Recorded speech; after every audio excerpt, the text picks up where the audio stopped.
तब्बल 80% डोळे जळाले होते, तरी दृष्टी आली. मी संभाजीनगर येथे मागच्या वर्षी 2021 मध्ये एका फार्मसी कंपनीत काम करत होतो. 14 जून रोजी माझा मोठा अपघात झाला होता. काम करत असताना माझ्या चेहऱ्यावर म्हणजेच डोळ्यात, नाकात आणि पोटात फुल प्रेशरने अमोनिया नावाचे केमिकल गेले होते. हे केमिकल इतके घातक आहे की आपल्याला फक्त त्याचा वास जरी आला तरी श्वास घ्यायला त्रास होतो आणि त्वचेवर पडले तर त्वचा जळायला लागते.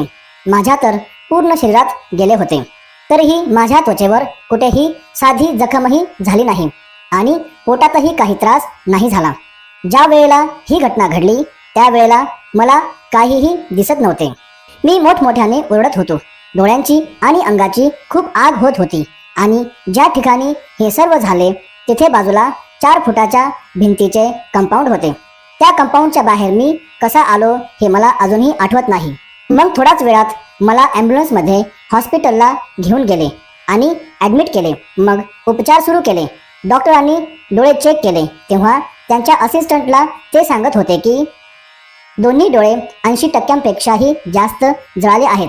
मी हे ऐकताच त्यांना विचारले की डॉक्टर, माझे डोळे रिकवर होतील की नाही? तर ते म्हणाले, शक्यतो केमिकलचे डोळे रिकवर होत नाही. गॅरंटी नाही देऊ शकत, पण आम्ही प्रयत्न करू. पण मी धीर सोडला नाही, हताश झालो नाही, कारण मला माहिती होते की आपल्या पाठीशी गुरुमाऊली उभी आहे. 2 दिवस झाले त्रास काही कमी व्हायचे नावच घेत नव्हता. लाईटचा प्रकाश पण सहन होत नव्हता. डोळे खूप सुजले होते. डोळे उघडताच येत नव्हते आणि डोळ्यामधून सतत पाणी चालू होते. मग मी माझ्या मित्राला सांगितले, माझ्या फोनमध्ये लहरे सर म्हणून नंबर आहे, त्यांना फोन लावून माझ्याकडे दे.